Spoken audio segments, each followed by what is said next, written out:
Magandang umaga sa inyong lahat. Hello everyone. I hope you're doing well, considering everything in the world today. With COVID, we actually currently are seeing some different developments in the Philippines. Venezuela City has stepped up their measures by introducing a QR contract tracing application.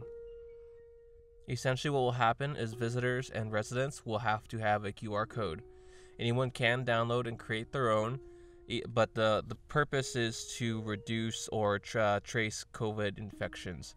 If you wish to go indoors, for example, restaurants or otherwise, essentially you're going to have to make sure that you have a QR code or they're not going to let you in. They're calling it no QR, no entry.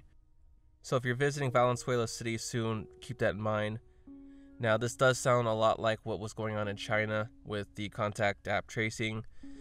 Korea, of course, also did some contact tracing through apps. However, I don't believe it was to the same degree of mandatory. With this, though, you are going to have to, if you want any type of services in the city, you're going to have to do that. So if you're in that area, I would be on the lookout because that might spread to other cities and other provinces. And so very soon, others in the Philippines may have to also do the same. Now, some good news with this is that the MVP group actually has donated some equipment, including hospital beds and other required necessities to treat COVID patients. That is ran by Manuel V. Pangilinan.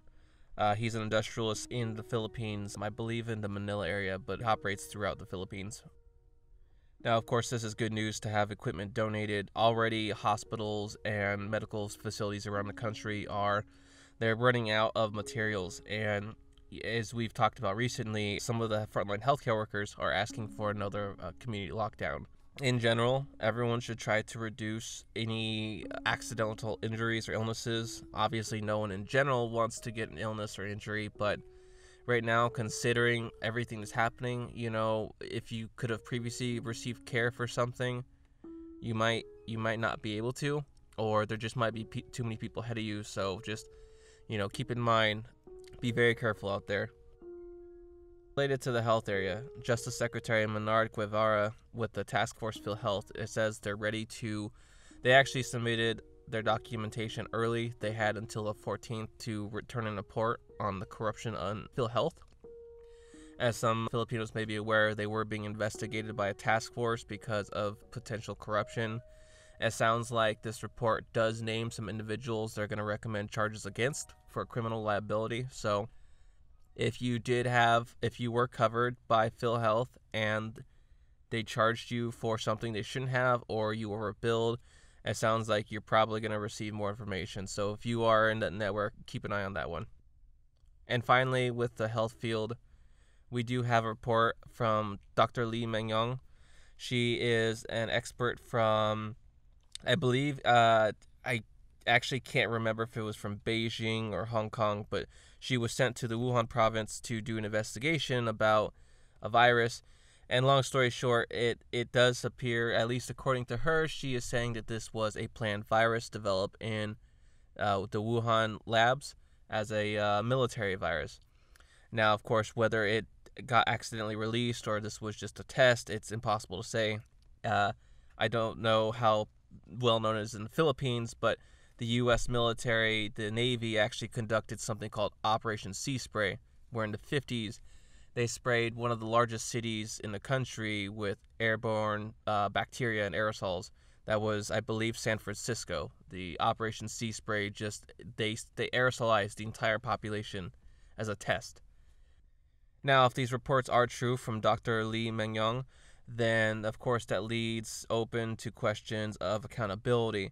Of course, China is going to do everything it can to discredit her and, keep her quiet. If this is, of course, true, then she is in a lot of danger, and therefore she needs to be protected. Supposedly, she is in hiding in the U.S.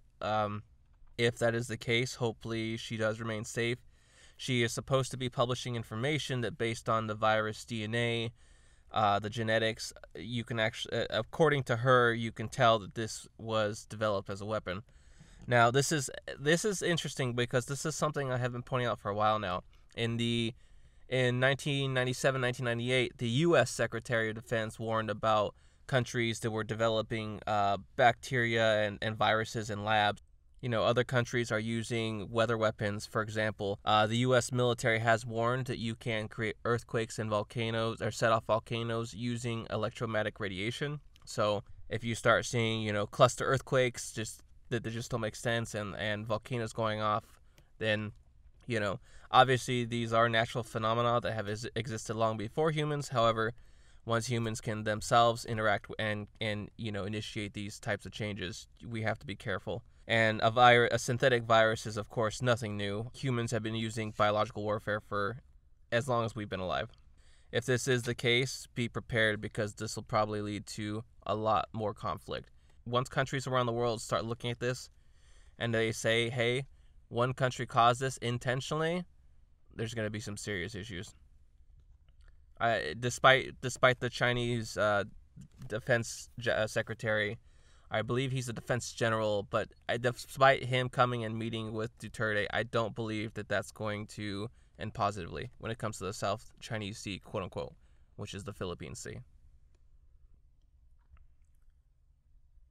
Now, I want to briefly touch on Joseph Pemberton.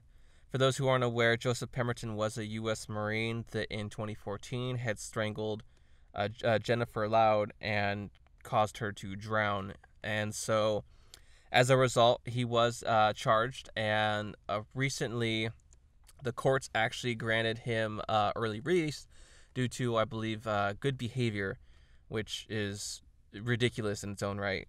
There were lots of different groups fighting this, including some in the Justice Department. However, President Duterte has granted a full pardon of rights to Joseph Pemberton. That means no charge. It's being wiped off the record. Essentially, theoretically, he could come back to the Philippines one day, but as of right now, he's been released. He's free. They sent him back to the United States, and from there, he's going to, I guess, live his life since he is not being charged. Obviously, this is upsetting and angering many, many people, and I'm not really sure what the logic here is. Maybe it's a distraction tool. Maybe it just really feels like a distraction over the poor track record of the COVID response by Duterte's administration. The government could have done a lot better, and by government, I mean just a few of the key officials. Now, there are calls for the end to VFA and the Balikatan exercises, especially because this is the second incident in the past 15-20 years of U.S. Marines causing injuries or assaulting people in the Philippines. So far, this has been pushed back, but there's a lot of calls from all sides. On one hand, it does seem like a good idea because there are U.S. forces in the Philippines. On the other hand, I wouldn't necessarily say it's a bad thing, but that does also potentially open up, to Chinese influence. And, obviously it just depends on the individual. Who would you rather work with? Now, of course, we do have to talk about the business and economics currently in the Philippines, especially with the ongoing COVID situation. As of the past week, there are still about 3 million students missing from the school registers. These are students whose parents either cannot afford to send them to school, or cannot register online. They don't have the devices, they don't have the tools, the necessary materials to send their children. And so they're having to tell the children, look, I'm sorry, we don't have the money. You can't attend school this year. And people don't understand when you have millions of kids who are missing school. These are kids who will grow up and become adults one day in your society. They're going to be the people who eventually vote next to you. They're going to be the people who order food in line next to you. We can't fail these kids, and we can't fail each other, because that's just going to lead to just years of just setback. A single year of education is not just a single year lost. There's so much more that goes into it, and simply losing a year is just going to severely hurt the Philippines. I don't know what the solution is, but really, if people can, I would say standing together. If you have extra devices and tablets or anything that can help others, please find a location to donate those and see if you can, if anything can help others. Get those kids back into school, because without it, we're in for a bad time. Along with that, the rice inventories, at least from mid-August, were down about 15% from the previous year. So the inventory is down 15%. That's a pretty significant chunk. If the current conditions continue around the world, we're going to continue seeing farms burn, fields are going to be flooded, and I believe China has 3 planting seasons. And because of how bad the very first planting season was flooded and in the droughts, obviously that's together would be one thing, but they're different areas. One area is flooded, one area is just no water. It's been so bad that all 3 seasons have been ruined this year. China itself is actually looking to stockpile food, and they've actually began an initiative to reduce waste. There's so little food in China, and they're so worried that they have initiated I believe if you waste food 3 or more times, they will publicly shame you. So it's a clean plate initiative. You clean your plate. You don't leave any food. If you throw any food away 3 times in X amount of time, they are going to publicly shame you. And actually, in some places, it's worse than that. In some places, if you're caught wasting food or overeating, there's some restaurants that are going to be weighing you. They will weigh you before you go in. And I guess I can kind of understand the concept, but I don't see that as solving the issue. If your crop fields are ruined, you need to obtain new crops. And unfortunately, that's going to have a cataclysmic effect when it comes to places like the Philippines, who rely on places like the U.S., where farms across the country are just burning, and China, where farms across the country are just being subjected to drought and to just the flooding. In other areas around India and Pakistan, you have, of course, the locusts that are just hitting them and just destroying entire crop fields. Africa, same thing. The breadbasket regions of Africa, they're just getting hit. And what happens when everyone's food is being destroyed one way or another? Who's going to be the first to starve? It's a hard question, but I can guarantee you the first to starve aren't going to be the ones growing the food. Something to consider. And of course, jobless rate in mid-July hit 45%. Almost 1 in 2 people in the Philippines did not have a job in July. Now, of course, no one wants to work. It would be utopia if everyone can just sit at home and have food delivered to them by robots or something. But unfortunately, we don't have that. At least not yet. With 1 in 2 people not having a job, the amount of money lost to the economy, the amount of people who can't afford to buy food or buy new things. When you can't afford to buy a new phone, there's someone who doesn't have a job to sell you that phone anymore. Once they don't have a job to sell you that phone, they're out, and everything they provide. And of course, it just keeps going. When you have multiple jobs just cut, and just a single job loss can affect 5 to 7 others. Hundreds and hundreds of job losses can affect just thousands upon thousands. It's a domino effect. It snowballs.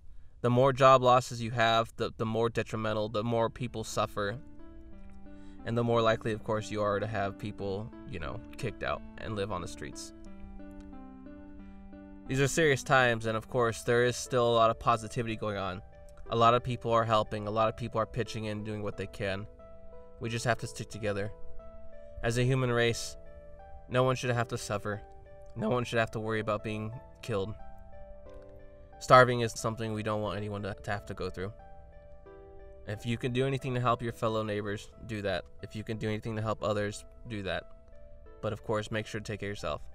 Stay safe.